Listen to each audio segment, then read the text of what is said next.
नमस्कार, घटना चक्र में आपका बहुत बहुत स्वागत है। सबसे पहले आज का एजेंडा। भारत अमेरिका रिश्तों में नया आयाम, आपसी सहयोग के लिए दोनों ने जारी किया विजन स्टेटमेंट। मोदी और ओबामा ने लिखा साझा लेख। और बाहर से आया है भारत में आतंकवाद, प्रधानमंत्री मोदी का बयान, कहा भारत का मुसलमान कर देगा अलकायदा को फेल। 5 दिन के अमेरिकी दौरे पर भारत के प्रधानमंत्री नरेंद्र मोदी आज आखिरी दिन है और कुछ ही देर बाद वो शिखर वार्ता होगी जिसका भारत के प्रधानमंत्री और अमेरिका के राष्ट्रपति बराक ओबामा उस वार्ता में होंगे और उस वार्ता में क्या होगा ये भी हम आप तक पहुंचाएंगे। लेकिन जो इस वक्त हम चर्चा करेंगे वो जो 2 अहम, खास करके एक लेख है जो भारत के प्रधानमंत्री और अमेरिकी राष्ट्रपति ने लिखा है, और जो दूसरा विजन स्टेटमेंट है जो आपसी सहयोग के लिए भारत और अमेरिका के बीच में जो सहयोग होना है उस दोनों के लिए एक विजन स्टेटमेंट जारी किया गया है। इसके क्या मायने हैं, भारत और अमेरिका के संबंध पे कितना पॉजिटिव सकारात्मक असर होगा आगे आने वाले समय में, क्या भारत और अमेरिका एक स्वाभाविक शक्ति है जो दोनों को साथ दुनिया को बदलने की दोनों में शक्ति है। और जो दूसरा अहम मसला है जो भारत के प्रधानमंत्री नरेंद्र मोदी ने एक बार फिर से कहा है कि आतंकवाद भारत में एक्सपोर्टेड है और जो अलकायदा की साजिश है उनको भारत के मुसलमान कभी भी पास नहीं होने देगा, उसे फेल कर देगा। हमारे साथ इस वक्त 2 वरिष्ठ राजनेता स्टूडियो में हैं। हरिकेश बहादुर जी हैं, वरिष्ठ नेता हैं कांग्रेस पार्टी के, और सुनीत चोपड़ा जी हैं, वरिष्ठ नेता हैं सीपीएम के। हरिकेश जी राजनीतिक चिंतक विश्लेषक भी हैं और इसीलिए हमने उनको विशेष रूप से आमंत्रित किया है। और हमारे साथ भूपेंद्र धर्मानी जी वरिष्ठ पत्रकार और पुष्पन कुलश्रेष्ठ वरिष्ठ पत्रकार स्टूडियो में मौजूद हैं। सबसे पहले शुरुआत करेंगे सुनीत चोपड़ा जी आपसे। भारत और अमेरिकी संबंध जो है एक नेचुरल संबंध है, स्वाभाविक मित्रता, स्वाभाविक दुनिया को बदलने वाली 2 मुल्क हैं जो दुनिया में एक पॉजिटिव सकारात्मक परिवर्तन ला सकता है और ये सहयोग उसी तरफ है। कहने के लिए तो अच्छी बात है, लेकिन ये क्यों लगा देते हैं? लेकिन लगाना पड़ेगा ना कि स्वाभाविक संबंध मेरा भस्मासुर से क्या हो सकता है। अमेरिका के जो राजनीति रही है जी, जिससे भी इन्होंने संबंध बनाए हैं उनको खत्म किया है। सद्दाम को ही ले लीजिए, मैं बहुत दूर नहीं जाऊंगा। और आपको भारत के लोकतंत्र में आस्था नहीं है? भारत का लोकतंत्र या भारत के लोकतंत्र की शक्ति है उसको आप नहीं समझ रहे हैं? भारत के लोकतंत्र की शक्ति जो है वो भस्मासुर के साथ नहीं चलेगी। अब सवाल ये है कि हाँ, आप इन्होंने पहले भाई भाई कह चुके हैं हम जी एक और देश के साथ, और अब साथ साथ कह रहे हैं, तो इतना तो हम सीखे हैं कि अब हर एक भाई भाई नहीं है। इतना सीखे हैं अनुभव से जी। लेकिन इसमें जो मैंने देखा है जी, ये जो नई स्टेटमेंट है इनकी जी, इसमें सिर्फ अच्छी अच्छी बातें कही हुई हैं तो कि नई गवर्नमेंट होते हुए ब्रॉडर यूनिटी का चांस है। वो कहते हैं होमलैंड सिक्योरिटी दोनों के लिए। लेकिन आपको मालूम है कि बॉम्बे के ब्लास्ट जब हुए थे तो एक अमेरिकी आदमी यहां बैठा हुआ था जिसको सब पता था, और जो वो IMM के क्या वो ऑर्गेनाइजेशन थी उसका जो उसी के वाईफाई से वो निकला। मैंने तो उस वक्त लिखा था इस पे कि ये आदमी कर क्या रहा है। अंत में उसको जाने देना पड़ा ये कहते हुए कि अमेरिका से हमें और इंफॉर्मेशन पता लगेगी, और उसने कोई इंफॉर्मेशन नहीं दी। तो आज ये कह रहे हैं फिर इंफॉर्मेशन मिलेगी।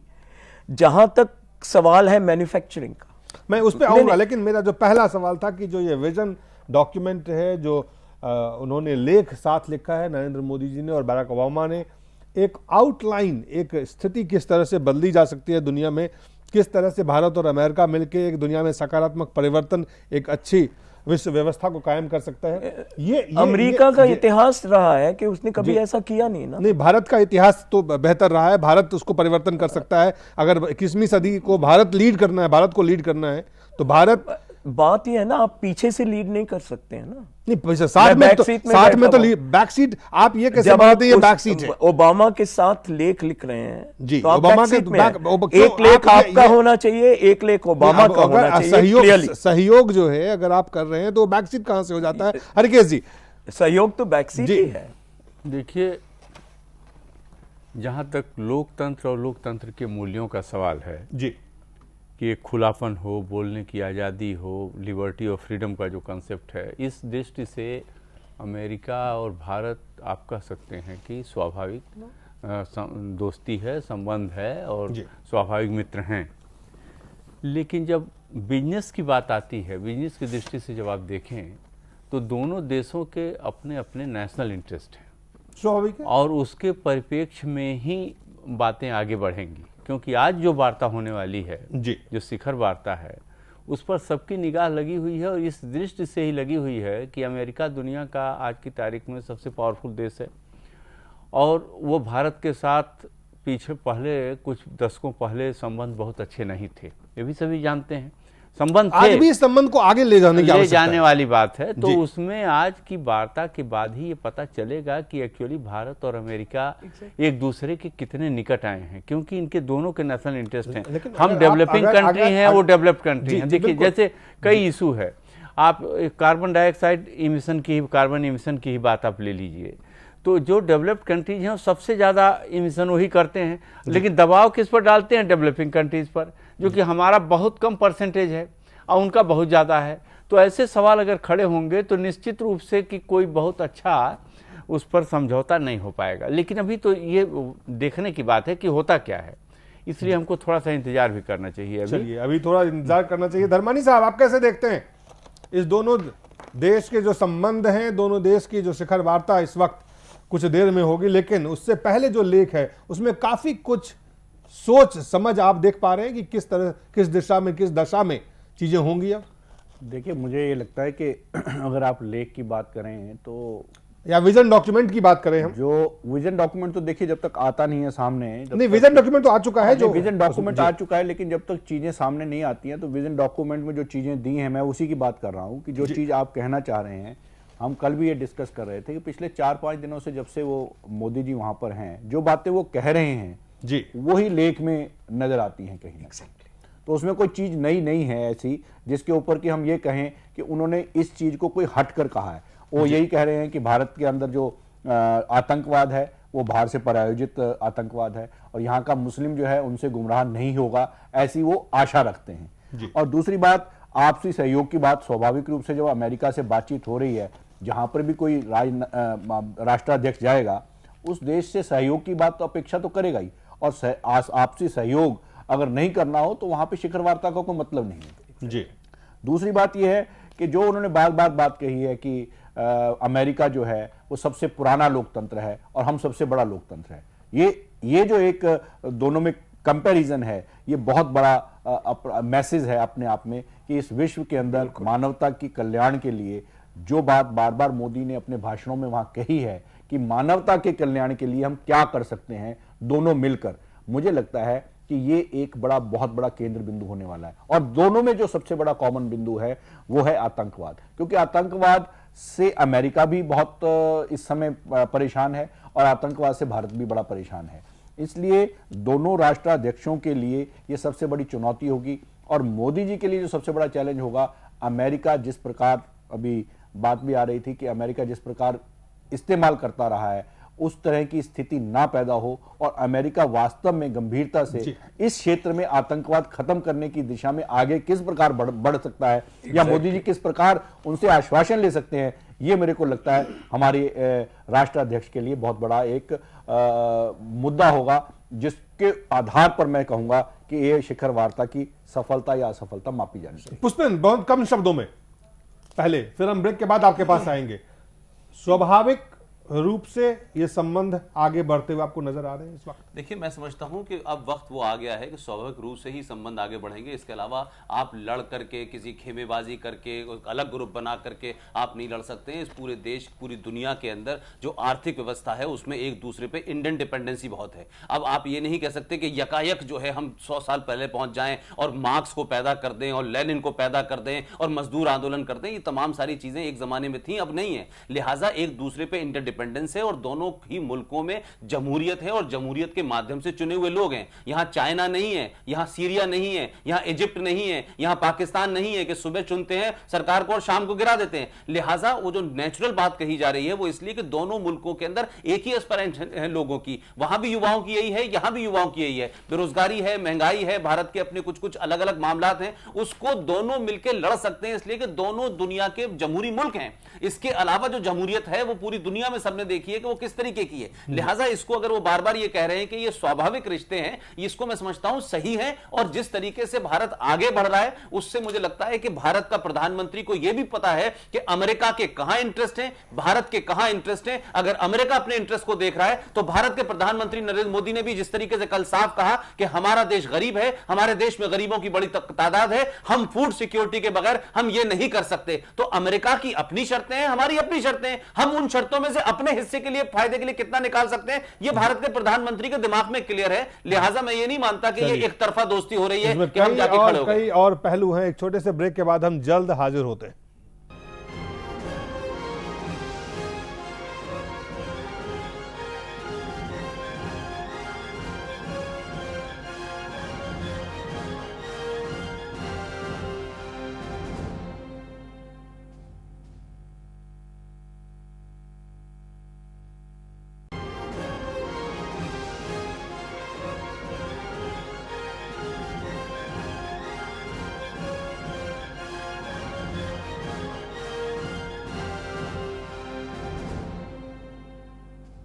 एक बार फिर से स्वागत है आपका घटना चक्र में। हम चर्चा कर रहे हैं भारत के प्रधानमंत्री श्री नरेंद्र मोदी का अमेरिकी यात्रा पे, और यात्रा का आखिरी दिन आज है और शिखर वार्ता कुछ देर के बाद।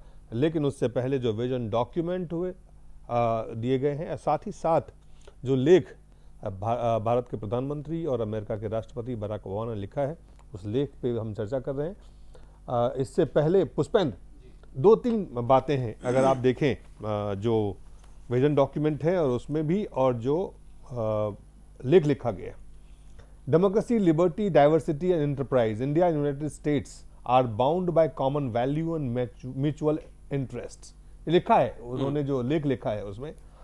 और साथ ही उन्होंने लिखा है कि we have each shaped the positive trajectory of human history and through our joint efforts our natural and unique partnership can shape international security peace for years to come. एक दिशा जो है अंतर्राष्ट्रीय शांति के लिए भी, सुरक्षा के लिए भी, और उसके पीछे जो चीजें हैं, ह्यूमन हिस्ट्री और डेमोक्रेसी, लिबर्टी, डाइवर्सिटी, तो जो कॉमन बाउंड्स, जो बाइंडिंग्स हैं, उसको साफ साफ, और ये दोनों के मिले जुले हुए लिखे।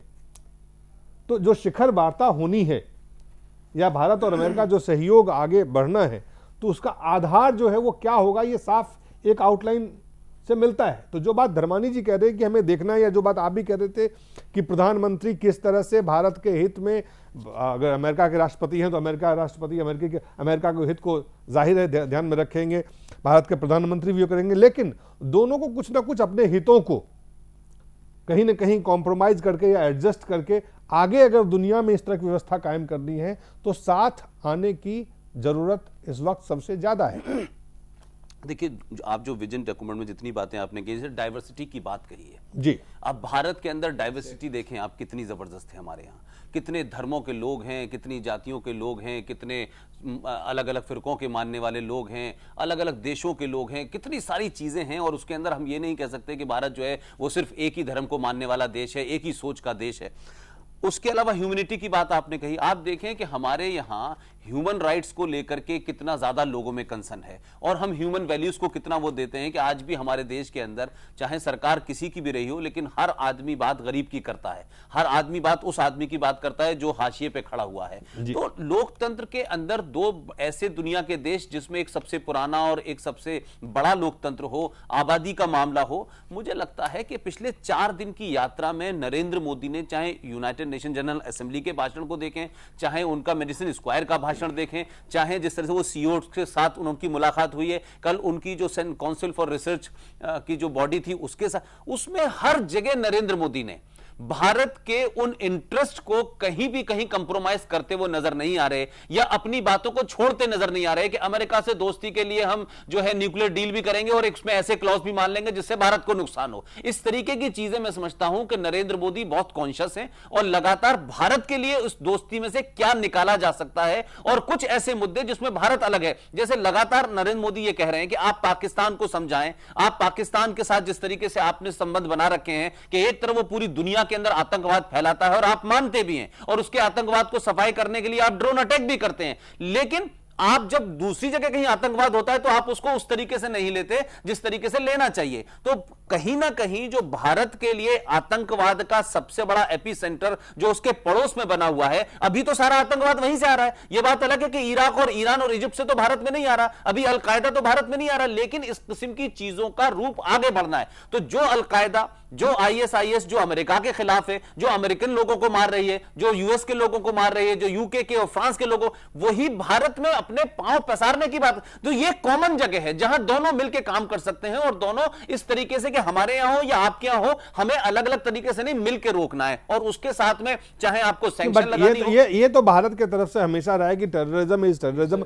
आतंकवाद आतंकवाद है, उसमें आतंकवाद में अलग अलग नहीं, लेकिन हुआ ना, लेकिन यही बात नरेंद्र मोदी ने साफ साफ की कि जब आतंकवाद कहीं और था या 20 साल पहले की मिसाल दी उन्होंने। ये फिर बात आ जाती है कि आप जमीन पे या जब आप बातचीत करते हैं, शिखर वार्ता हो या अगर भारत अमेरिका का सहयोग होना है, किसी भी स्तर पे होना है, तो जो सबसे बड़ी समस्या आज दुनिया के सामने भी है और भारत के लिए तो 4 दशक से ज्यादा भारत उसको सफर कर रहा है लगातार। तो क्या अमेरिका जिस तरह से पाकिस्तान को समर्थन देता है, जिस तरह से अमेरिका अन्य कई जो अमेरिका का इतिहास रहा है, कई ऐसे जगह पे जहां आप डेमोक्रेसी की बात करते हैं वहां आप डेमोक्रेसी के विपरीत जो लोग हैं उनको आपने समर्थन दिया है। तो ये जो बात सुनील चोपड़ा जी कह रहे हैं, आंशिक रूप से अगर देखें, despite being the biggest democracy you have not supported democracy all over world.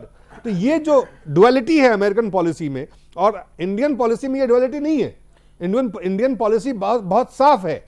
तो अमेरिका की डुअलिटी और इंडिया की जो इंटीग्रिटी इस मामले में, वो दोनों साथ कैसे चल सकती है? नहीं, तो देखिए उन्होंने तो यहां भी साफ कर दिया कि जो आतंकवाद के खिलाफ लड़ाई अमेरिका लड़ रहा है वो भी सिलेक्टिव लड़ रहा है। ये बात उनकी सरजमी पे उन्होंने कही है। और जो बात आप कह रहे हैं कि डुअलिटी की बात है कि पूरी दुनिया में डिक्टेटर्स खड़े करता है, एक आदमी को खड़ा करता है और पूरा राज चलाता है और फिर अपनी पॉलिसी वहां डिक्टेट करता है। और कुछ हद तक भारत के अंदर भी ये रहा कि डेमोक्रेसी के नाम पे कुछ लोग जो हैं अमेरिकी एजेंडे के तहत भारत में प्रधानमंत्री बनाए जाते हैं और फिर वो अमेरिकन पॉलिसी को टो करते हैं। लेकिन मैं ये बात कह रहा हूं कि अमेरिका क्या करता है और क्या कर रहा है और क्या उसने किया है, ये नरेंद्र मोदी को पूरी तरह से साफ है। नरेंद्र मोदी बार बार ये कह रहे हैं कि भाई अगर आतंकवाद पे लड़ना है तो हमें आपके फौजियों की जरूरत नहीं है जम्मू कश्मीर के अंदर, हमको आपकी जरूरत नहीं है कि आजमगढ़ में जाके लड़ेंगे। हमको जरूरत है कि जिन देशों ने आतंकवाद को अपनी विदेश नीति का हिस्सा बना रखा है उस पे आप लगाम कैसे कसेंगे। अगर वो नहीं कसेंगे तो उनको वैसी का वैसी जवाब भी मिलेगा। इंस्ट्रूमेंटल टूल बना के रखा हुआ है सवाल जी। लेकिन सवाल जो है, सवाल सिर्फ आजमगढ़ का नहीं है, सवाल कश्मीर का नहीं है।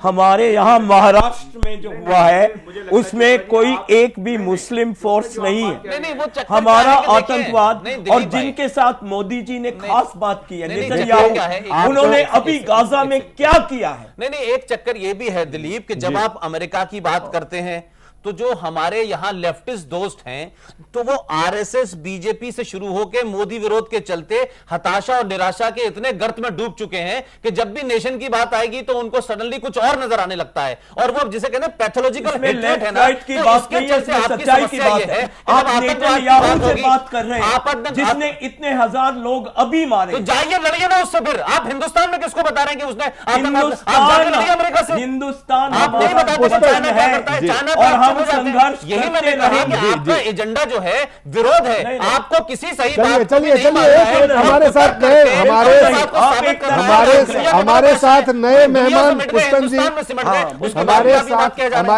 हमारे साथ नए मेहमान भी हैं। देखिए, भारतीय जनता पार्टी के नेता है रमेश चंद्र रतन जी हैं।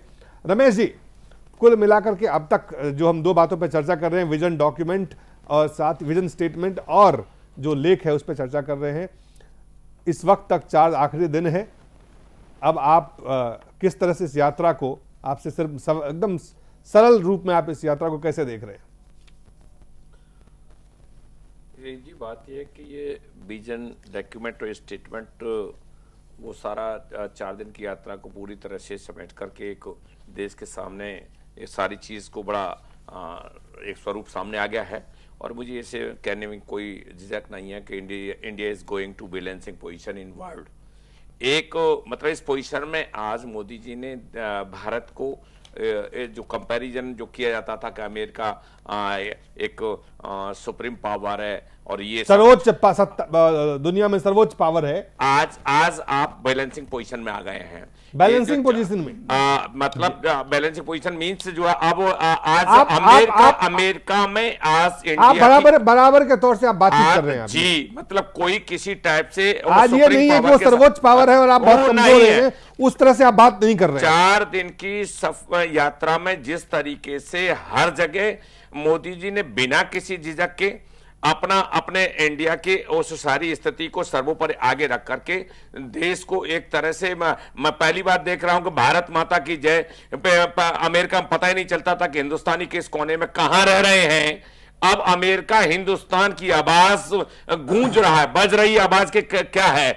तो विजन डॉक्यूमेंट में भी जिस तरह से जो टेररिज्म का है, ये कह रहे हैं कि विजन डॉक्यूमेंट का कोई जो डेफिनेशन थी, जिस तरीके से पाकिस्तान की जो आवाज गूंजने वाली बात थी, वो सारी चीज जिस तरीके से उनको जिस प्लेटफॉर्म पर एक नवाज शरीफ को जवाब दिया गया, उससे एक मैसेज चला गया। और मैसेज ही नहीं, अब ये हर हिंदुस्तान का, भारत का बच्चा एक स्वाभिमान की जिंदगी जीने के लिए एक बुलंद आवाज अमेरिका में जाकर के जिस तरीके से नरेंद्र मोदी जी ने एक धमक पैदा की है, वो विश्व देख रहा है। देश का प्रत्येक मतलब चाइना देख रहा है, जापान देख रहा है, रसिया देख रहा है और तो और पाकिस्तान बड़ी गति से ये बात चलिए सब देख रहा है। लेकिन चीन में जिस तरह से चीन के जो अखबार है वहां पे, जो डेली है वहां पे, जो सरकारी, वहां पे काफी उनको लग रहा है कि भारत और अमेरिका की दोस्ती को लेकर जिस तरह से उन्होंने आज टिप्पणी की है, जिस तरह से कल उन्होंने टिप्पणी की है, ऐसा लगता है कहीं ना कहीं चीन जो है वो आशंकित है। वो तो ये मान के बैठे हैं कि जो भारत और अमेरिका चाहता है कि एशिया में भारत एक क्षेत्रीय पावर हो, तो हिंदुस्तान बन ही नहीं सकता है। और अमेरिका जिस तरह की हरकत वहां पे कर रहा है, आज काफी क्रिटिसाइज किया है हरिकेश जी चीन में। देखिए ऐसा है, तो ये कुछ ना कुछ संकेत क्या वाकई भारत और अमेरिका इस तरह से साथ आ रहे हैं जिससे लेके चीन जो है काफी मैं ऐसा है, देखिए आपको बताऊं, मैं मोदी जी के भाषण को कल सुना। उनका जो फॉरेन रिलेशंस फोरम था उस पर भी भाषण और इंटरेक्शन दोनों सुना। और उसमें मैंने कुछ चीज़ें बहुत साफ तरीके से पाया कि वो बहुत क्लियर अपनी बातों को, जो उनको कहना है और जो उनको करना है, जो हिंदुस्तान का हित है, जो वही मतलब उसी से हमारा मतलब है। जो ओबामा प्रशासन से भी उनको बात करनी है, वो सब बातें उन्होंने साफ तरीके से एक तरह से कह दिया है। वार्ता की टेबल पर आज क्या बात होगी वो तो कल उसको सब पता चलेगा। लेकिन आतंकवाद के विषय में, ह्यूमन वैल्यूज़ को लेकर के, मानवता के दृष्टि से आतंकवाद को रोकना क्यों जरूरी है, लोगों के भले के लिए काम करना क्यों जरूरी है, ये सब बातें उन्होंने इस तरह से कहा है कि एक तरह से एक बैकग्राउंड पूरा तैयार हो गया है जी बात करने का। अब आज बात के बाद क्या होता मैं नहीं कह सकता। अपनी बातें साफ साफ उन्होंने कहा और आतंकवाद पर भी जो रवैया उन्होंने जो बातें कही उस पर अमेरिका को भी ठीक रवैया अब अपनाना पड़ेगा। कारण वो जो पाकिस्तान वाली बात आप लोग कर रहे थे वो बात सही है, वो तो टेररिज्म की एक फैक्ट्री बना हुआ है और वो खुद तबाह हो रहा है, उसके बावजूद वो दूसरे देशों को तबाह करने में लगा हुआ है। तो इन बातों के को एक तरह से हमारे प्रधानमंत्री ने वहां पर साफ साफ तरीके से कह दिया है अपने शब्दों में। हरगिज जी, आप जानते हैं, आप कांग्रेस पार्टी के वरिष्ठ नेता हैं, हाँ, लेकिन आप भारत के जितने भी प्रधानमंत्री रहे हैं अब तक, आतंकवाद पर सबका रवैया इस तरह का रहा और पाकिस्तान से जो उनका संबंध है और जिस तरह से अमेरिका और पाकिस्तान संबंध है, जिस तरह से पाकिस्तान से भारत में एक्सपोर्ट होता है टेररिज्म, इस बात को लेके पुराने प्रधानमंत्रियों ने भी, पुरानी सरकार के लोगों ने भी वो बात कही है जी। आपको इसमें क्या अंतर लग रहा है इस बार? इसमें ये हमको एक चीज ये लग रही है कि ये बात साफ तरीके से हर फोरम पर ये बात कह देना रिपीटेडली बार बार,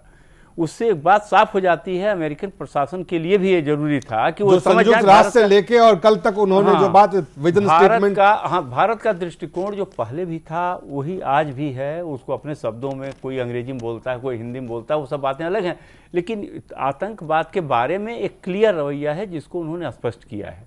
अब अमेरिका आज वार्ता की टेबल पर क्या स्वरूप लेता है, ये सारी बातें देखने की ये है। बट भारत की तरफ से बड़े प्रभावी ढंग से आप ये उन्होंने बात बिल्कुल ठीक की है। अभी फिलहाल हमको ऐसा कुछ नहीं लग रहा है जिसमें कि आप ये देखें कि भारत के प्रधानमंत्री ने कोई ऐसी बात कर दी है जिसको कि नहीं करना चाहिए था। अभी हम ये कहने की स्थिति में नहीं है।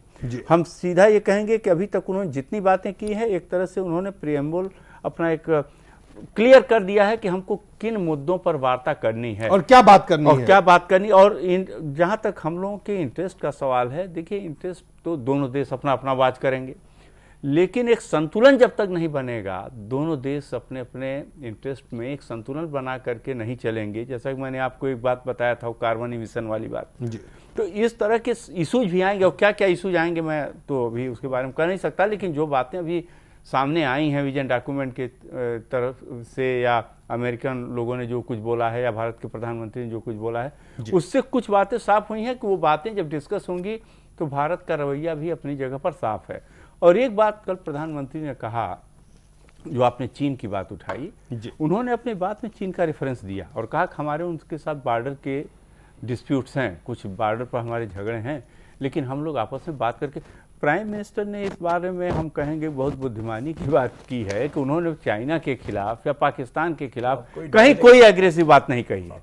ये अलग बात है कि चीन जो है अपनी हरकतों से बाज न आए, वो अलग बात है कि वो आज कुछ लिख रहा है, आपने बताया, मैं नहीं जानता क्या जी, बहुत लगातार, लेकिन प्राइम मिनिस्टर की तरफ से कोई प्रोवोकेटिव बात नहीं हुई। वो तो ये मानने को तैयार नहीं कि भारत यहाँ पे क्षेत्र में, एशिया में कोई एक ऐसा इमर्जिंग मार्केट या इमर्जिंग देश, यही उसकी सबसे बड़ी भूल है। और इसी वजह से वो चूंकि अपना वर्चस्व कायम करना चाहता है, जो कि एक जरूरत से ज्यादा, इसमें हम आपको बताएं कि एक साइकोलॉजिकल प्रॉब्लम भी उनकी है और एक जबरदस्ती अपने को इम्पोज करने वाली बात है। इससे अगर चीन मुक्त नहीं होगा तो दुनिया के किसी देश से उसके संबंध सही नहीं हो सकते। केवल वो आतंक के कारण दूसरों पर कोई दबाव डाल करके या कुछ उसकी सहायता जरूरत से ज़्यादा करके भले उसको अपने साथ रख ले, लेकिन अगर चीन का दृष्टिकोण यही बना रहता है, बराबर जब हिंदी चीनी भाई भाई की बात चलती थी तो चीन में भी तो नारे लगते थे, लेकिन क्या उन्होंने इसका पालन किया? इसका मतलब वो छद्म रूप से इन बातों को करते हैं। ये बातें अगर वो करते रहेंगे और इसी तरह से लिखते रहेंगे, कहते रहेंगे, तो उनकी एक विकृत मानसिकता का भी इससे पता चलता है। आपको दो भाई की तरह से पड़ोसी देश हैं, आपको ठीक से रहने की बात सीखनी चाहिए और उन्हें मर्यादित तरीके से कहने के लिए तो आप बुद्धिज्म फॉलो करते हैं, बात इस तरह की करते हैं, तो कैसे आपसे संबंध किसी के अच्छे होंगे? लेकिन भारत के प्रधानमंत्री ने कम से कम कोई प्रोवोकेटिव बात नहीं की है, मैं मानता हूं, लेकिन अब देखिए आज वार्ता के बाद क्या होता है उसको भी ध्यान में रखेंगे। प्रोवोकेशन काफी नहीं है ना, सवाल ये है, प्रोवोकेशन तो ज्यादा चीन की तरफ से अगर ये बात लिख रहे हैं, वो अभी हम स्टडी करेंगे, मुझे लगता है कि, लेकिन उसमें एक बात है कि प्रोवोकेशन का सवाल नहीं है, खतरा जो हमारे सामने है कि किसके साथ उन्होंने मुलाकात की। नेतन्याहू जी, भारत लोगों को जो मैं हजब करना चाहूंगा जी, चोपड़ा जी, मुझे बड़ा आश्चर्य की बात है, आपने एक अपोजिशन, जरूर बोलिए, एक अपोजिशन पार्टी कांग्रेस, मैं धन्यवाद दूंगा राकेश जी को, हम इंटरनेशनल इश्यूज पर बहस कर रहे हैं और इंटरनेशनल इश्यूज पर बहस करने के लिए सही बात, एक इंडिया रिप्रेजेंट कर रहा है एक वर्ड उस पर जो है अमेरिका में जाकर के, और सही बात को तायद करना हर केस जी के लिए मैं धन्यवाद देता हूं कि यहां इंटरनेशनल इश्यूज पर बैठ करके हम सही बात की तायद करें। लेकिन मुझे चोपड़ा जी की बात का आश्चर्य है, वो हर बात को टिप्पणी के रूप में, और पता नहीं आपका अधिकार है, ये बिल्कुल मेरे को कोई चिंता नहीं होती, औचित्यपूर्ण नहीं है। लेकिन असलियत यह है, चलिए असलियत यह है जी कि हमें सोचना पड़ेगा तो हर चीज में सोचना पड़ेगा। ओबामा इजराइल वो के साथ भी, अमेरिका का पाकिस्तान के साथ प्रेसिडेंट भी, रहा है मुसलमान के साथ जिसने भी। आप यहाँ से 5 बैठ के सोच देशों रहे पे हैं, जो जिसने व्यक्ति वहां 5 जाकर के देशों गए पे हैं, हमला वो सारा किया सोच करके गए है हैं। और एक भी देश पे यूएन की नॉलेज के साथ नहीं किया।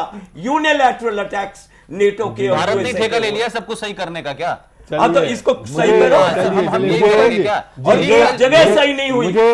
एकमात्र पुष्पन जी धर्मनिरपेक्ष देश था आपने क्या दिया, आपने हमला क्या दिया? करके ISIS की पैदा आड़ किया। में, धर्मनिरपेक्षता की आड़ में आप जैसे लोगों ने इस देश के कम्युनल लोगों का चेहरा बने घूम रहे हैं आप, और आप कहते हैं आपका कहना है, आप सिर्फ आपका अधिकार है, लेकिन मैं नहीं मानता हूं। हिंदुस्तान में कम्युनल लोगों के सेकुलर मास्क लगे हुए हैं, आपने मुखौटा लगा रखा है। मेरा सवाल यह है, नहीं मानूंगा। मुद्दे पे आते हैं। जो छोटी सी बात मैं कहूंगा जो हरकेश भाई ने कही है कि देखिए नरेंद्र मोदी के कहने का स्टाइल अगर किसी को समझ में नहीं आ रहा है, या उतनी बौद्धिक ज्ञान नहीं है लोगों को, या उस शब्दों का समझ नहीं पा रहे हैं, उन्होंने चाइना पे अटैक नहीं किया, बिल्कुल नहीं किया। सुन तो लीजिए ना, आप तो खुश इस बात से नहीं किया क्योंकि चाइना के तो आप एजेंट है हिंदुस्तान में। बिल्कुल मेरा कहना यह है आप किसके एजेंट हैं ये मुझे बताओ। मैं सुनिए ना, मेरा कहना ये है, ये इस तरह के मामले आप बोलेंगे ना तो मैं भी वही जवाब दूंगा, और उससे ज्यादा कठोर। Let's not get personal. मैं जो बात कह रहा हूं ये सब बंद कीजिए। पाकिस्तान किस तरीके से मैं चल सभ्य रहा है? तरीके से बात कर रहा हूं, आप भी वही कीजिए। अरे मैं आपसे बात ही नहीं कह रहा चोपड़ा साहब, आप मैं कह रहा हूं बिल्कुल कि एक तरीका होता है। पाकिस्तान- क्या बात कर रहे हैं आप? पाकिस्तान और बहुत से इस्लामिक देश एक आइडियोलॉजी पे चल रहे हैं, और आइडियोलॉजी के तहत पूरी दुनिया में एक आतंकवाद फैला हुआ है, और हमारे पड़ोस का एक देश है वो भी आतंकवाद पे, उस पे आइडियोलॉजी पे चल रहा है। नरेंद्र मोदी ने कल 2 बातें कही बहुत हल्के से और लोगों को समझा। उन्होंने पहले तो कहा कि देखिए साहब, जो हिंदू फिलॉसफी है उसमें क्या क्या है, उसमें पूरी दुनिया को हम अपना एक परिवार मानते हैं, ये मानते हैं, और मनुस्मृति क्या कर रही है? अब आप, मैंने कहा ना, आप तो बेसिकली पैदा ही इस बात के लिए हुए हैं कि आपको हिंदू और बीजेपी और आरएसएस और इंडिया की कोई मतलब नहीं है। मैं एजेंडा चाहता हूं, आप जो चाहते हैं वो आप पाकिस्तान में रहकर तो कर नहीं पाए, आप यहाँ आ गए पाकिस्तान से। मनुस्मृति का तो जवाब जो है अटल बिहारी वाजपेयी ने आपको दे दिया था। उन्होंने कहा था कि भारत की सरकार बनी है, मुद्दों पे बात करते हैं, मुद्दों पे बात करते हैं, मुद्दों पे बात करते हैं। संविधान से चलेगी, लेकिन आज तक भी आप उल्टा ही आलाप रहे। जो बात मैं आगे कहना चाह रहा हूं वो समझने की कोशिश कीजिए जी। वो उन्होंने कहा कि जो देश या जो सभ्यताएं आइडियोलॉजी पे चलती हैं वो बहुत दिन तक नहीं चल पाती, समाप्त हो जाती हैं, और जो फिलॉसफी पे चलती हैं वो आजीवन रहती हैं। ये इशारा पड़ोसियों को था, ये किसी और को नहीं था। उसको आप वो उस तरीके से कहते कि नहीं हम चाइना की बात कर रहे हैं, हम पाकिस्तान की बात कर रहे हैं, हम इस्लामिक स्टेट्स की बात कर रहे हैं, वो नहीं कहेंगे। उनके कहने का यही अंदाज है। आप समझ में आया कि नहीं आया कि चाइना पे कहां अटैक किया और पाकिस्तान पे कहां अटैक किया? इसलिए पाकिस्तान का नाम लेना और चाइना का नाम लेना अपने आप को छोटा करना है नरेंद्र मोदी के लिए वहां पर। जी चलिए दरमानी साहब, आप लास्ट वर्ड, हमें ब्रेक पे जाना है। देखिए मुझे ये लगता है कि अगर आप ये सारी बात जितनी भी करी है, एक जो बहुत महत्वपूर्ण पहलू है वो ये है कि नरेंद्र मोदी ने ये वहां पर बिल्कुल क्लियर कर दिया है, कम से कम यूएस प्रेसिडेंट के दिमाग में ये क्लियर है कि उनको डिक्टेट नहीं किया जा सकता। बिल्कुल अच्छा। नंबर 1। दूसरी बात जो उन्होंने कही कि आज तक हिंदुस्तान में जितना बड़ा मेरे को लगता है सबसे ज्यादा यूएस ही सप्लाई करता है आर्म्स और एम्यूनिशन, उसकी जो नो हाउ है, टेक्नोलॉजी है, भारत तो सबसे बड़ा रसिया, रूस एक्सचेंज करना ही पड़ेगा जी। ये भी उन्होंने अपने भाषणों में क्लियर कर दिया है। अगर आप यूएन की उनकी स्पीच पढ़ें या सुने तो उसमें उन्होंने बड़ा क्लियर कहा है कि हम यहां बैठकर डिस्कस करते हैं, इकट्ठे होते हैं, फिर छोटे छोटे ग्रुप में बढ़ जाते हैं। पीस कीपिंग के लिए हम जाते हैं लेकिन डिसीजन मेकिंग में हम पार्ट नहीं कर रहे हैं। ये क्या है? मैं चोपड़ा जी से ये बात कहना चाह रहा हूं कि ये इंडिकेशंस हैं कि ये मुद्दे हैं जो मेरे दिमाग में हैं, मुझे डिक्टेट करने की कोशिश मत करिए, इनको आपको सॉल्व करना होगा। अगर हम पीस कीपिंग के पार्ट हैं, यूएन पीस कीपिंग फोर्स के, तो डिसीजन मेकिंग के भी हम पार्ट होंगे। उन्होंने ये भी उनको क्लियर कर दिया है कि आने वाला समय, देखिए जो मुद्दे हैं जो आपको हाईलाइट करने चाहिए, देखिए उसमें उन्होंने क्लियर किया है, बड़ा साफ कहा है कि वर्ल्ड के अंदर आने वाले समय में हम ह्यूमन जो एक्सपर्टाइज है वो सप्लाई करने वाले हैं। HRD जो है वो हमारे पास एक पूरी की पूरी पूंजी है जो पूरे विश्व को हम सप्लाई करेंगे। और ये जो पूंजी है जिसको वो लेकर वहां पर गए हैं, मुझे लगता है कि जिस प्रकार अमेरिका डिक्टेट करता रहा है हमारे टेक्नोक्रेट्स को, हमारे यूथ को, वो उनको क्लियर करना चाहते हैं कि ये अब डिक्टेशन नहीं चलेगी। हमारा जो ये तो आप कह रहे हैं ह्यूमन एक्सपर्टाइज है लेकिन रियलिटी में आज देखिए मुझे ये लगता है देखिए मैं आपको निवेश चाहिए अमेरिका से। एक मिनट, जो आपने बात कही, मुझे लगता है कि ये जो डबल स्टैंडर्ड आज तक अमेरिका अपनाता रहा है उस पर उन्होंने अपने अलग अलग भाषणों में अलग अलग समय पर बहुत अच्छी और बड़े प्यार से चोट की है। और मुझे लगता है कि ये जो आज शिखर वार्ता, जब शिखर वार्ता के बाद क्या निकल के आता है वो देखना पड़ेगा, तब उसको देखेंगे। एक छोटे से ब्रेक के बाद जल्द वापस लौटते हैं।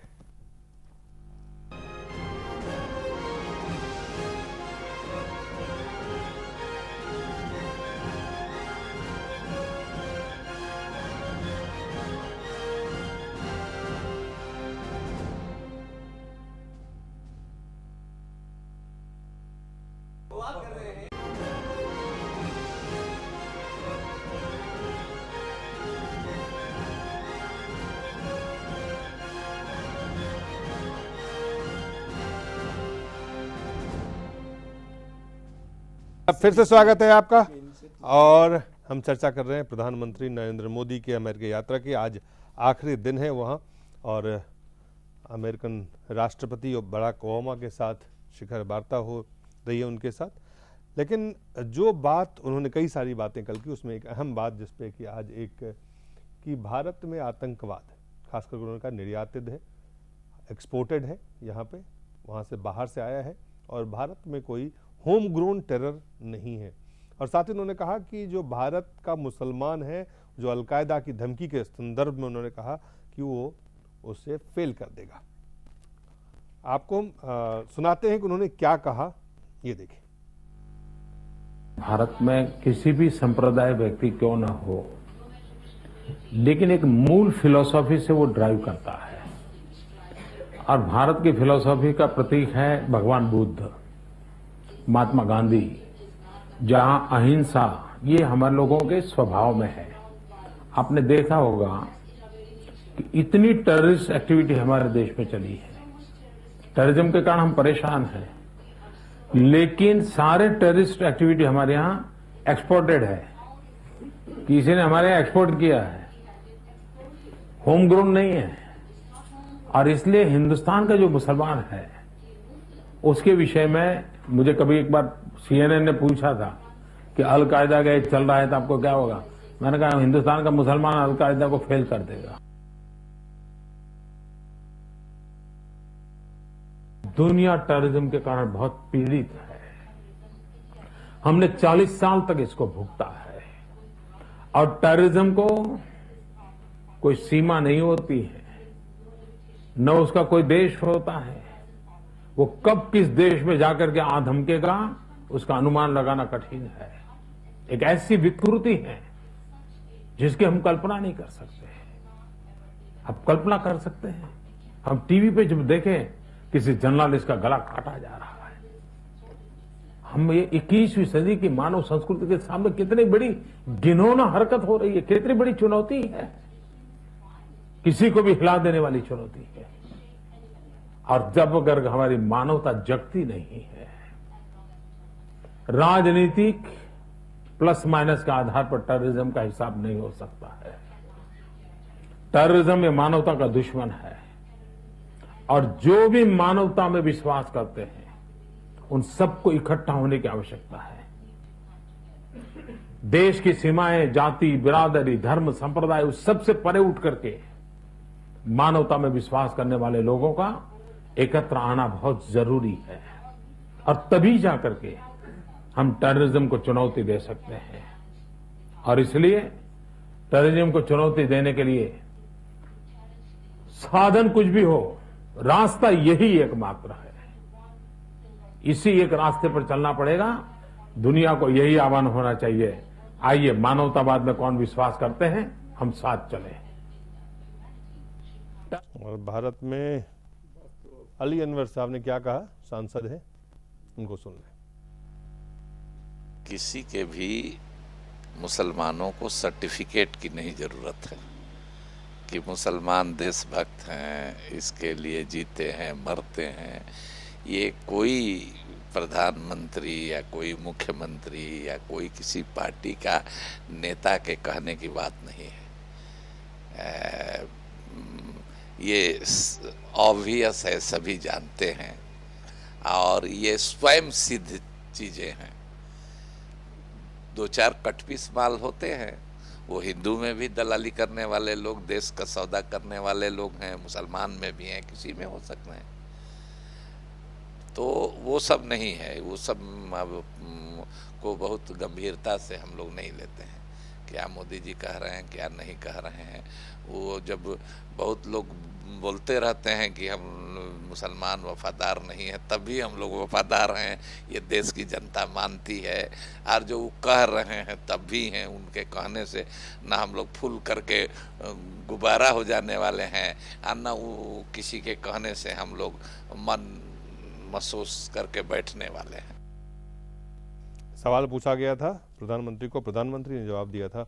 उसके बाद जेडीयू के नेता हैं, सांसद हैं, जिनको आप सुन रहे थे, और नीतीश कुमार जी किस तरह से मोदी से कारण अलग हुए भी आप जानते हैं। तो ये बड़ा स्वाभाविक सा प्रतिक्रिया मुझे लगा।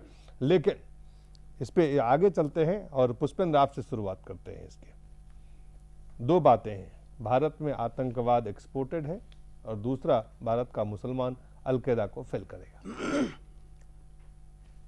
ये दोनों बातें हो सकता है एक अंतर्राष्ट्रीय मंच पे से अच्छी लग रही हों, और उन्होंने कही भी हैं, और मैं समझता हूं कि एक भारत के प्रधानमंत्री की हैसियत में वो ये कहेंगे, वहाँ बैठ के वो ये तो नहीं बताएंगे कि इंडियन मुजाहिदीन और student Islamic movement of India Simi, जिस पे भारत सरकार के गृह मंत्री नंबर 2 ने अभी बैन लगाया है अगले 5 साल के लिए, और इसके अलावा अल उम्मा क्या कर रही है, इसके अलावा अल अंसार क्या कर रहा है, ये बाहर से नहीं आए थे, ये यहीं के हैं। बात यह है कि बाहर से जो पैसा आ रहा है, बाहर से जो नए नए इक्विपमेंट आ रहे हैं, जो वेपन आ रहे हैं, जो आइडियोलॉजिकल यहां पे चीजें भेजी जा रही हैं, उसको आप कह सकते हैं। और भारत अगर 40 साल से ये सब दंश झेल रहा था, तो 40 साल पहले कहां से आतंकवाद आया था, ये भी सवाल है सब मेरा कहने का। तो अली अनवर टाइप के लोग जो हैं, जिनको जेडीयू सीरियस नहीं लेती है, वो कहते हैं हम देश के प्रधानमंत्री को सीरियस नहीं लेते। लेकिन सवाल यह है कि जेडीयू के अली अनवर साहब से पूछें कि कहते हैं कि हमें किसी मुसलमान को सर्टिफिकेट देने की जरूरत नहीं है, लेकिन दुनिया के 56 मुल्कों में मुसलमान का कत्ल कर रहा है। वहां जो आतंकवाद हो रहा है, चाहे हमास की शक्ल में हो, चाहे गाजा पट्टी पे हो, चाहे फलस्तीन में हो, चाहे लीबिया में हो, वहां ये किसको सर्टिफिकेट देते हैं? आज भी हिंदुस्तान के अंदर पिछले 40 साल में जितनी आतंकवादी गतिविधियां हो सकता है यहां की हमारे यहां की सियासी जमातें अपने वोट बैंक के लिए उसको अलग अलग तरीके से प्रयास करती हो, लेकिन अभी तक जितने इस देश में आतंकवादी गतिविधियां हुई हैं, लोग पकड़े गए हैं, उसमें 99% हिंदुस्तान का मुसलमान है। वो पाकिस्तान का नहीं पकड़ा गया, वो लीबिया का नहीं पकड़ा गया, वो कहीं अल्जीरिया से नहीं आया था। तो इस हकीकत को भी ध्यान रखना चाहिए। लेकिन ये मैं बात मानता हूं कि प्रधानमंत्री अमेरिका में बैठ के ये नहीं कहेंगे कि भारत के 20 करोड़ मुसलमानों के अंदर से ही आतंकवादी पैदा होते हैं। ये भारत में आके तो ठीक लगता है, वहां नहीं कहेंगे ये बात, लेकिन ये हकीकत है कि उनके ही देश के प्रधानमंत्री के जो नंबर 2 हैं, उन्होंने अभी कई सारी होम ग्रोन आतंकवादी टेररिस्ट ऑर्गेनाइजेशंस के ऊपर बैन लगाया है। तो यहां भी हमारे यहां भी बढ़ रहा है आतंकवाद, और वो सियासी लोगों के संरक्षण में बढ़ रहा है। यहां ऐसे ऐसे लोगों के संरक्षण बढ़ रहा है कि जो उनको खिताब देते हैं कि ये तो एनजीओ है, ये तो सेकुलरिज्म इसलिए की वजह से है कि साहब हिंदुओं की वजह से, ये भी एक वजह है। रमेश रतन जी, देखिए मुझे तो बहुत आश्चर्य हो रहा है। अली अनवर जो है बड़ी मानसिकता का प्रतीक है। एक ऐसे आश्चर्य की क्या बात है? एक ऐसे इंटरनेशनल बेसिस पर जहां माननीय मोदी जी के बारे में मुस्लिम समाज के प्रति जो तथाकथित लोग जो बड़ी मानसिकता से जो बोलते थे, आज उन्होंने उस मुस्लिम समाज का सिर ऊंचा गौरव से उन्होंने अपने उसको राष्ट्रभक्ति के प्रति बखानने का काम किया है कि अलकायदा को तो हमारा देश का मुस्लिम ही उससे निपटने के लिए सक्षम है। लेकिन पता नहीं ऐसे राष्ट्रीय नेता बने बैठे हैं जिनको देश में पता नहीं उल्टा सीधा मैसेज, इनको तो लाइसेंस खुद नहीं है और दूसरों को लाइसेंस देने की बात करते हैं। तो इसलिए देश के प्रधानमंत्री ने अपने देश में रहने वाले अपने मुस्लिम समाज को देशभक्ति के प्रति ओतप्रोत होकर के बताया है। उन्होंने उसके प्रति कोई टिप्पणी स्वीकार नहीं की है, तो ऐसे उसमें भी तर्क कुतर्क करना, मैं तो ये कह रहा हूं कि इनको तो मुसलमान शब्द में रहने का और इस्लामियत में सोचने का भी कैसा बुखार चढ़ा हुआ है। उनकी दुकान बंद हो जाएगी निंदनीय है ये तो जो है। आप अली अनवर साहब के बयान पे कह रहे हैं। सुनील चोपड़ा जी, जो बात प्रधानमंत्री से पूछा गया, तो बात बिल्कुल स्पष्ट है, पूछा गया उनसे कि मोदी जी ने सिर्फ ये नहीं कहा कि मुसलमान हिंदुस्तान के लिए लड़ रहे हैं, नहीं, उन्होंने ये भी बताया कि महात्मा गांधी की भी हत्या हुई थी। उन्होंने वो बात कही है स्पष्ट, मैंने कल स्पीच सुनी। और मेरा यह कहना है कि महात्मा जी की हत्या किसी मुसलमान ने नहीं की थी। जहां पर सुधार फंड है, जहां से पैसा आ रहा है टेररिज्म का, उसका इंचार्ज मुसलमान नहीं है बंगाल में। तो मेरा यह कहना है ये राजनैतिक टेररिस्ट एक्टिविटीज हैं, जो ना हिंदू है, ना मुसलमान है, ना सिख हैं, ना ईसाई हैं। ये जो राजनैतिक टेररिस्ट एक्टिविटीज हैं, इनको अमेरिका ने, सऊदी ने और इजराइल ने, हर ऐसे देश ने सपोर्ट किया है। तो मेरा यह कहना है कि इसको ब्रॉडर विजन में देखना चाहिए। मोदी जी इसको जरा ज्यादा ही नैरो विजन में, इस चीज में, स्पीच में नहीं था। स्पीच में उन्होंने साफ कहा था महात्मा जी की हत्या हुई है और वो बुरी चीज। जी चलिए हरकेश जी, समय कम है लेकिन फिर भी मैं 2 मिनट में आपको बताता, 2 मिनट तो होगा। देखिए, अभी जो प्रधानमंत्री से बात पूछी गई, उसका जो उन्होंने जवाब दिया, वो अगर वो नहीं कहते तो क्या कहते भारत के प्रधानमंत्री को विदेश में जा करके। तो हमको ऐसी तो उसमें कोई भी बात नहीं लगी जिस पर कि कोई हम ऐसी बेतुकी प्रतिक्रिया दें। अली अनवर साहब की प्रतिक्रिया तो मुझे बेतुकी लगी, क्योंकि वो सर्टिफिकेट देने की बात ही नहीं है। वो सर्टिफिकेट क्या कौन दे रहा है? देश का प्रधानमंत्री देश के 125 करोड़ लोगों का प्रतिनिधित्व करता है। इस समय he is prime minister of India. और कभी भी कोई भी जब आप किसी पद पर बैठते हैं तो आप माने उसको समष्टि को आप का प्रतिनिधित्व करते हैं। वहाँ पर जा कर के जो बातें उन्होंने कही है, हम समझते हैं बहुत ही संतुलित बात है और बहुत सही बात है। और उसके बाद उन्होंने ये भी कहा है कि सबको मिल करके अगर मानवता की रक्षा करनी है, बचानी है, तो टेररिज्म के खिलाफ सबको मिल करके लड़ना है। तो इसमें तो कोई बुराई हमें नहीं दिखाई देती। आज की वार्ता के बाद वहां पर क्या आता है सामने अमेरिका के साथ, क्योंकि एक्चुअली अमेरिका प्रॉब्लम तो अमेरिका के साथ है। वो पाकिस्तान को इतना पैसा भी देता है, तरह तरह का, वो पैसा कहाँ कहाँ यूज होता है, कैसे यूज होता है, फिर पाकिस्तान करता क्या है। प्रत्यक्ष रूप से प्रधानमंत्री ने अमेरिका को कहा, साफ कहा। अब इससे ज्यादा क्या कोई कहेगा? वहां पर कोई लाठी डंडा। आप अगर इस तरह के चीजों को एक्सपोर्ट करते हैं किसी रूप में भी, किसी भी स्वरूप में, तो वो मानवता के खिलाफ है। देश में अलग अलग घटनाएं घटी हैं, सबकी आपको अलग अलग समीक्षा करनी पड़ेगी और सबको एक साथ। आज आप प्रधानमंत्री आपके अमेरिका गए हैं, वहां क्या करते हैं, आज हम लोग उसी पर बात कर रहे हैं। गांधी जी की हत्या हुई, बहुत बुरा काम हुआ, जिन लोगों ने किया वो बहुत गलत थी, उनकी विचारधारा गलत थी। ये सारी चीजें अपनी जगह पर हैं, लेकिन कल के उसका उन्होंने कंडेम भी किया। आप ही बता रहे हैं। तो कहने का मतलब ये है कि अभी जो कल वो गए हैं, वहाँ जो बात किए हैं, जो कर रहे हैं, उसको हम लोगों को अभी देखने की जरूरत है। उसमें अभी हमें लगता है कि सही रास्ते पर है। देखिए, मुझे ये लगता है कि जो कुछ आतंकवाद को लेकर मोदी ने यूएन में कहा, वही बात वो लगातार दोहराते आ रहे हैं। और यहां से जाने से पहले भी ये बात कही गई। और इस बात में कोई मतलब, अभी जो हरिकेश जी बात कह रहे थे, मुझे लगता है कि एक देश का प्रधानमंत्री, राष्ट्राध्यक्ष दूसरी धरती पर जाके ये तो कहने से रहा कि ये जो आतंकवाद है वो हमारे घर में ही पनप रहा है। ये सच्चाई है। उन्होंने तो ये कहा कि हमारे देश का मुसलमान जो है वो गुमराह नहीं होगा। उनको ये आशा है, मैंने पहले अपने बात में कही, उनको ये आशा है कि मैं जो काम करूंगा 125 करोड़ लोगों की उत्थान के लिए, उससे प्रभावित होकर जो युवा पीढ़ी आ रही है, वो शायद उनके साथ प्रभावित ना हो। असली मुद्दा जो है वो ये है कि जो आतंकवाद अमेरिका जिस प्रकार डील कर रहा है, उसका सीधा सीधा संकेत है कि हम भी उतने ही पीड़ित हैं जितने आप हैं। जितना आप कंसर्न है, इसलिए आप अगर आतंकवाद से डील करना चाहते हैं, बी सिंसियर और हमारे साथ मिलकर काम करें। भारत और अमेरिका के, जब भारत के प्रधानमंत्री नरेंद्र मोदी और अमेरिका के राष्ट्रपति बराक ओबामा मिलेंगे, मिलने के बाद शिखर वार्ता के बाद क्या निकल के आता है, इस पे तमाम नजरें टिकी हुई है। इस पर हम चर्चा करेंगे। फिलहाल हरकेश जी, सुनील जी, पुष्पेंद्र जी, धर्मानी साहब और रत्न जी, बहुत बहुत धन्यवाद।